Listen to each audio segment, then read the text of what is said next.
So first up for your presidential nominations, Mr. Joven. Joven!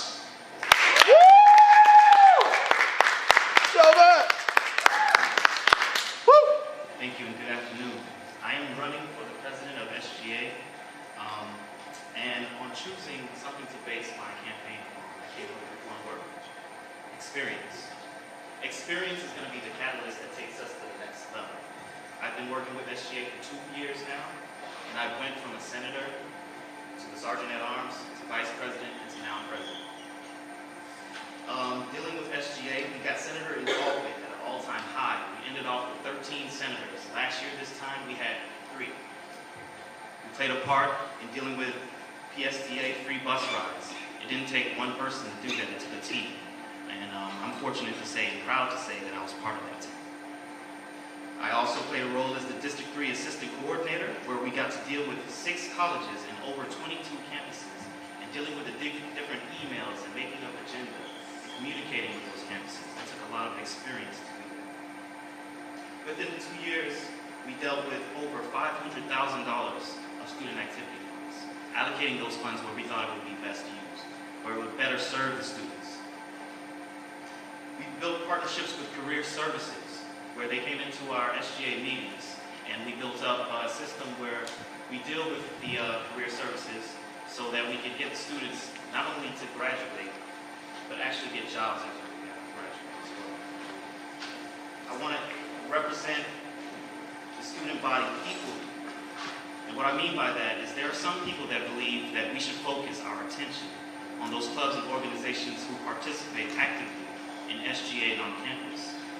But I would rather focus on those clubs and organizations who aren't doing as well.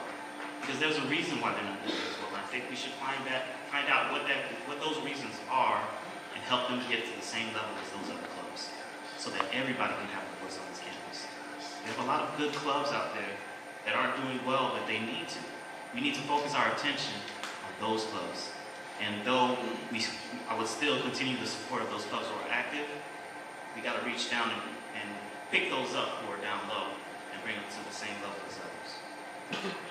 I also would like to talk about character. There's a saying that goes, it's nice to be important, but it's important to be nice. I build my character upon being personal, approachable. If there's an issue, please come to me. Our doors are always open. I basically live in the SGA office. They got to kick me out sometimes. I'm sure if security was here, they would say amen.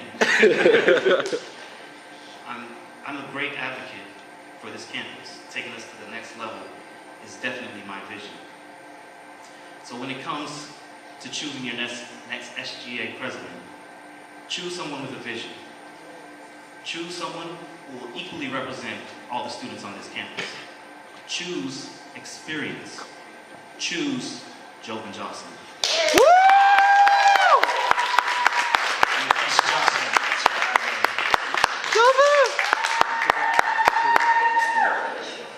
All right, and this question from Dr. White. Please describe what you see as doing your part to assure a good, productive relationship between SGA and the campus provost and associate provost.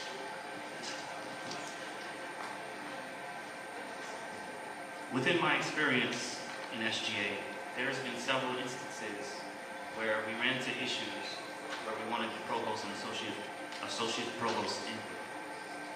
And you have to have the proper discernment of knowing when those issues are and when to approach them. Because obviously, they are very busy people and you don't want to be in and out of their office all the time. But as the president of SGA, we've always maintained an open door policy. Dr. White has always been someone who's been personable with SGA. She's been a cheerleader in our corner. And the way that we can expand on that is just to have better communication. When we have these issues, or when we have instances where we don't know what to do, or we would like their advice, not being afraid to communicate. Communication is key within all relationships. And with the relationship with the provost and associate provost, that's what I would base building upon, and that's communication.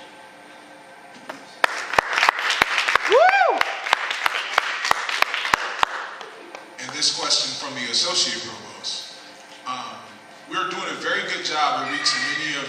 traditional students, the 12 credit hour daytime students. But what do you see happening to ensure that we can reach those non-traditional students? For example, students that take late classes at night, online students, etc. Good question. Because we've had difficulty with that in the past. But I think that we need to continue to doing the nighttime events, the quad events, and continue to pass out that information that we do during our quad events. We also should reach to a level of technology. With the amount of technology in the world these days, we can't be afraid to use that technology. Maybe using our SBC website where we do short videos and extending the invitations to our different events and information about all the different resources that we have on this campus. And also, I'm looking into building a partnership with after-school care that the Midtown campus already has. And how that would help is they have a partnership where the students who go to work during the day and maybe have children will have their children looked after while they go to classes. And that would allow them free time so they can come to the different quad events or the different seminars that we have or the different workshops that we have. There's a lot of people who have children who don't have the time or don't have anybody to watch them. But if we build something like that, I think we could better execute the communication and the participation amongst those non-traditional students.